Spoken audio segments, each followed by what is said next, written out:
소문에 흔들리지 않는 사람.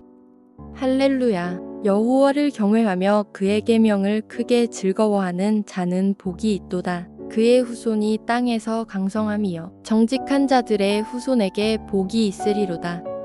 부와 재물이 그의 집에 있으며 그의 공의가 영구히 서 있으리로다. 정직한 자들에게는 흑암 중에 빛이 일어나나니 그는 자비롭고 긍휼이 많으며 의로운 이로다. 은혜를 베풀며 구워주는 자는 잘 되나니 그 일을 정의로 행하리로다. 그는 영원히 흔들리지 아니하며 의인은 영원히 기억되리로다. 그는 흉한 소문을 두려워하지 아니하며 여호와를 의뢰하고 그의 마음을 굳게 정하였도다. 그의 마음이 견고하여 두려워하지 아니할 것이라. 그의 대적들이 받는 보응을 마침내 보리로다. 그가 재물을 흩어 빈궁한 자들에게 주었으니 그의 의가 영구히 있고 그의 뿔이 영광 중에 들리리로다. 악인은 이를 보고 한탄하여 이를 갈면서 소멸되리니 악인들의 욕망은 사라지리로다. 시편 111편과 112편은 상둥이 시편이라고 이야기합니다. 그래서 둘 다 할렐루야로 시작을 합니다. 시편 111편은 하나님의 위대한 성품에 대해서 이야기합니다. 하나님은 의로우시고 신실하십니다. 그 신실하신 하나님께서 우리 삶도 신실함으로 인도하심을 신뢰하시기 바랍니다. 시편 111편은 신실하시고 의로우신 하나님의 성품에 대한 이야기라면 하나님의 자녀인 우리들은 그냥 바라보는 게 아니라 그 하나님의 성품을 닮아야 하겠습니다. 그의 후손이 땅에서 강성함이여 정직한 자들의 후손에게 복이 있으리로다. 정직한 자들에게는 흑암 중에 빛이 일어나나니 그는 자비롭고 긍휼이 많으며 의로운 이로다. 본문 2절과 4절에 정직한 자들이란 표현이 나옵니다. 정직한 자들, 원문을 보면 하나님을 닮은 사람이라고 되어 있습니다. 우리 신앙생활 하는 이유가 잘 먹고 잘 사는 것이라면 다른 종교들과 다를 바 없습니다. 우리가 새벽을 깨우고 주님 앞에 헌신하고 봉사하며 내 물질을 들여서 선교하고 구제하는 것은 한 가지 이유뿐입니다. 하나님을 닮고 싶고 예수님을 닮고 싶어서 예수님께서 가신 길을 따라서 가는 것입니다. 우리가 하나님의 마음을 소유하고 싶고 하나님을 닮아가는 것이 영성이고 경건입니다. 우리가 기도를 하는 것은 하나님과의 교제에 있어 아주 중요합니다. 하나님께서 항상 기도하라, 쉬지 말고 기도하라고 지상 명령을 주신 것 같이 기도는 매일 꾸준히 해야 합니다. 그러나 기도도 어느 순간에 자기 의가 되어서 나는 이렇게 매일 기도하는데 다른 사람들은 기도하지 않는다고 내가 모든 기준이 되면 안 됩니다. 10분을 기도해도 그 안에 하나님을 닮은 믿지 않는 사람들의 영혼을 위한 부원과 긍휼한 자들을 위한 기도가 있어야 진정한 기도인 것입니다. 교회의 목적이 직분이 아닙니다. 직분은 아무나 주는 것이 아니기 때문에 분명히 직분을 사모하라고 말씀하셨습니다.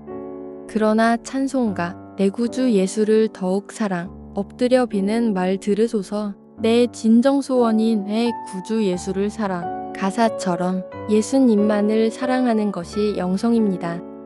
교회는 동호회가 아닙니다. 간혹 어떤 분들은 교회를 다니는 이유가 교회에서 지역사회에 적응하기 위하여 다닌다고 합니다. 외국에 이민 가신 분들은 언어와 문화가 다른 이민사회에서 교육도 필요하고 또 사업도 필요하기 때문에 공동체가 강한 한인교회로 출석을 많이 합니다.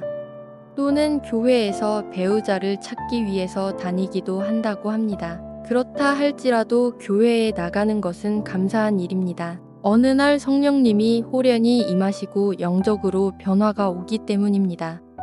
그런데 이제 내가 그 시기가 지나고 하나님께 은혜를 받고 내 몸이 교회가 되었다고 한다면 이제는 정욕을 위한 목적으로 신앙생활을 하면 안 된다는 것입니다. 내가 그리스도와 함께 십자가에 못 박혔나니 그런즉 이제는 내가 사는 것이 아니요 오직 내 안에 그리스도께서 사시는 것이라. 이젠 내가 육체 가운데 사는 것은 나를 사랑하사 나를 위하여 자기 자신을 버리신 하나님의 아들을 믿는 믿음 안에서 사는 것이라. 나를 위해 십자가에 죽으신 예수님을 믿는 믿음으로 내가 진정으로 원하는 한 가지는 예수님을 사랑하는 것입니다. 우리는 기도를 하며 하나님의 성품을 닮아가야 하겠습니다.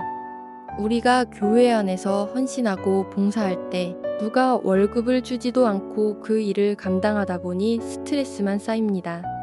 그런데도 교회를 사랑하고 또 주님을 사랑하는 그 마음으로 열심히 행하셨기 때문에 그 모든 일들이 아름답게 이루어진 것입니다. 이로써 그 보배롭고 지극히 큰 약속을 우리에게 주사 이 약속으로 말미암아 너희가 정욕 때문에 세상에서 썩어질 것을 피하여 신성한 성품에 참여하는 자가 되게 하려 하셨느니라. 우리를 구원하여 불러주신 이유가 하나님의 성품을 닮아서 살아가라고 하십니다. 이것이 영성이고 경건이고 구원입니다. 부와 재물이 그의 집에 있으며 그의 공의가 영구히 서 있으리로다. 우리가 하나님의 성품을 닮았더니 부와 재물이 따라왔다고 합니다. 쌈짓돈을 모아서 교회에 일이 있을 때마다 헌금하시는 권사님이 계시고 몸이 안 좋고 환경이 안 좋으신데도 교회 청소를 하시고 해외 선교지에 손주들의 이름으로 선교를 하시는 분들이 있으십니다. 먼저 그의 나라와 그의 의를 구할 때 하나님께서 모든 것을 더해 주시면서 좋아지는 것이 성경의 원칙이라는 것입니다. 은혜를 베풀며 구워주는 자는 잘 되나니 그 일을 정의로 행하리로다. 물질의 주권자인 하나님께서 주시면 나에게 맡기신 사명으로 어려운 이웃을 위해 베푸는 것이 하나님을 닮은 사람들입니다. 그가 재물을 흩어 빈궁한 자들에게 주었으니 그의 의가 영구히 있고 그의 뿔이 영광 중에 들리리로다. 하나님 앞에 우리가 정직한 삶을 살고 의롭게 살면 우리 주변에서 날 미워하는 사람이 아무도 없고 나를 탓하는 사람이 없으면 좋겠지만 그렇지 않습니다. 그는 흉한 소문을 두려워하지 아니하며 여호와를 의뢰하고 그의 마음을 굳게 정하였도다.